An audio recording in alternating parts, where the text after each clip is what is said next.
दाने अपन जो हरभरे खाते ना वो पहले क्या देते हैं, चने देते, क्या देते, हाँ उसको जमीन में डाला जाता है और उसका एक क्या बनता है, पौधा बनता है। बनता ये एक उसको देखो एक बीज के ऊपर जितने चने लगे हुए हैं बहुत ज़्यादा लगे हुए हैं।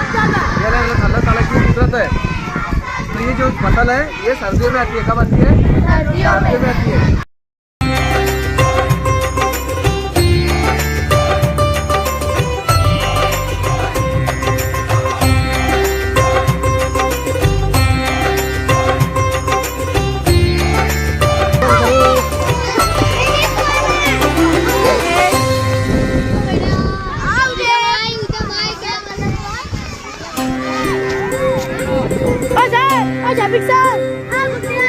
पिक्चर में वीडियो बना।